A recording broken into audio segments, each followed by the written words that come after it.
মক্কার আকাশে যখন দুপুরের রোদ স্বর্ণের মতো ঝলমল করে, তখন কাবাঘরটিকে দেখলে মনে হয় এটি কোনো স্থাপনা নয়, বরং সময়ের বুকের উপর দাঁড়িয়ে থাকা এক জীবন্ত ইতিহাস। হাজার হাজার বছর ধরে এটি ভেঙেছে, গড়েছে, আক্রমণে ধ্বংস হয়েছে, কিন্তু নবজীবন পেয়েছে পুনরায় পুনরায় বারবার। কাবার পাথরগুলিতে লেখা আছে মানুষের দুঃখ, ত্যাগ, যুদ্ধ, পুনর্জাগরণের গল্প। আজ আমরা সেই কাবাঘরের পুনর্নির্মাণের 6টি যুগ এর মধ্য দিয়ে ভ্রমণ করব। একটি গল্প যা যেমন রহস্যময় তেমনই আবেগপ্রবণ। কাবার প্রথম যুগ ছিল হজরত ইব্রাহিম আলাইসাল্লাম ও ইসমাইল আলাইসাল্লামের হাত ধরে কাবার নির্মাণ। হাজার হাজার বছর আগে যখন মক্কা ছিল শুধু মরুভূমির নিষ্ঠুর নীরবতা, তখনই আল্লাহর নির্দেশে হজরত ইব্রাহিম আলাইসাল্লাম ও তার কিশোর পুত্র হজরত ইসমাইল আলাইসাল্লাম কাবাঘর পুনর্নির্মাণ করেন। তারা দুজন পাথর তুলেছিল, ঘাম ঝরাচ্ছিলেন আর মুখে দোয়া পড়ছিলেন, হে আল্লাহ, আমাদের থেকে গ্রহণ করুন। এই প্রথম কাবাঘর, একটি ঘর যা ছিল নিখাদ, তাওহীদের প্রতীক। বাইতুল্লাহর ভিত্তি স্থাপন হয় মানুষের নয়, আল্লাহর আদেশে। ইব্রাহিম আলাইসাল্লাম পাথর রাখার সময় মাকামে ইব্রাহিমে দাঁড়িয়েছিলেন, যা আজও সেই নির্মাণের স্মৃতি বহন করে। এরপর কাবা নির্মাণ হলো। ইব্রাহিম আলাইসাল্লামকে জিবরাইল আলাইসাল্লামের মাধ্যমে হজের রীতিনীতি শেখানো হলো। তারপর থেকে অনেক সময় গড়িয়ে গেল, শতাব্দীর পর শতাব্দী। বন্যা আর ঝড়ে কাবা ক্ষতিগ্রস্ত হলো। কুরাইশরা সেটিকে আবার পুনর্নির্মাণের সিদ্ধান্ত নিলেন, কিন্তু একটি সমস্যা, হাজরে আসওয়াদকে কে দেয়ালে বসাবে?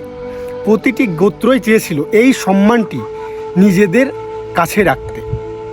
উত্তেজনা তুঙ্গে ওঠে। তখন মাত্র 35 বছর বয়সী হজরত মুহাম্মদ সাল্লাল্লাহু আলাইহি ওয়াসাল্লাম সেখানে উপস্থিত হয়ে এমন এক সমাধান দিলেন যা ইতিহাসের অংশ হয়ে আছে। তিনি একটি চাদর বিছিয়ে হাজরে আসওয়াদটি তাতে রাখলেন।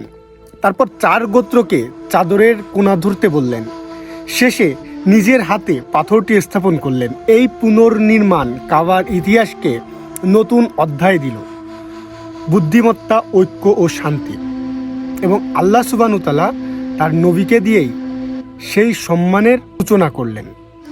এরপর শুরু হলো 3য় যুগ, ইবনে জুবাইরের পুনর্নির্মাণ।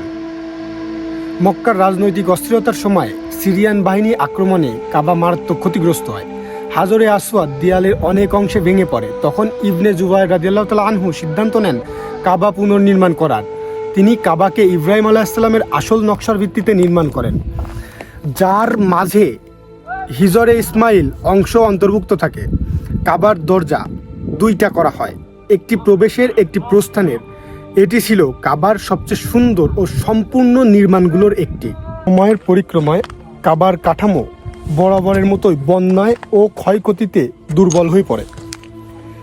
ওসমানী সুলতানরা বুঝতে পারেন কাবার কাঠামো রক্ষা করা জরুরি। বিশেষ করে সুলতান মুরাদ খানের আমলে কাবার দেয়াল পুনর্গঠিত হয়, কাঠের বিম পরিবর্তন করা হয় এবং উপরের শামিয়ানার শক্তি বাড়ানো হয়। তারা কিসুয়া প্রস্তুত করার জন্য আলাদা কারখানা তৈরি করেন, যেখানে সোনালী সুতার কাজ দিয়ে আজও কিসুয়া তৈরি হয়। ওসমানী যুগেই বর্তমান কাবার যত ধরনের পরিবর্তন সেগুলোর সূচনা হয়। পরবর্তীতে শুরু হয় কাবার আধুনিকায়নের যুগ, যা ছিল সৌদি যুগের মধ্য, আর এটি শেষ যুগ। এখান থেকেই কাবা আধুনিকায়ন শুরু হয় এবং আবার মানুষ ধারণ ক্ষমতা 40 লক্ষ দিকেরও উপরে। আধুনিক সৌদি যুগ কাবার ইতিহাসে সবচেয়ে বড় পরিবর্তন আনে। কেবল কাবা ঘর নয়, পুরো হারাম শরীফকেই বিশাল পরিসরে সম্প্রসারণ করা হয়। এমন প্রযুক্তি আনা হয় যা মানুষের নিরাপত্তা, বাতাস চলাচল, তাপ নিয়ন্ত্রণ, পানি সরবরাহ এবং জমজমের ব্যবস্থাকে সম্পূর্ণ নতুনের রূপ দেয়।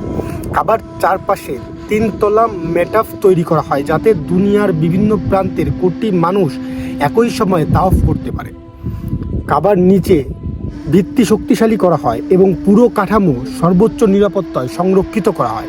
আজ কাবাঘর আগের যে কোনো সময়ের চেয়ে দৃঢ়, নিরাপত্তা এবং মহিমান্বিত। এটি শুধু একটি স্থাপনা নয়, এটি মানব ইতিহাসের একটি জীবন্ত অধ্যায়। ইব্রাহিম আলাইহিসসালামের 2 হাত দিয়ে শুরু হওয়ার এই ঘর আজও কোটি মানুষের ভালোবাসায় সিক্ত, কোটি কোটি মানুষের ইবাদত ও কান্নার সাক্ষী।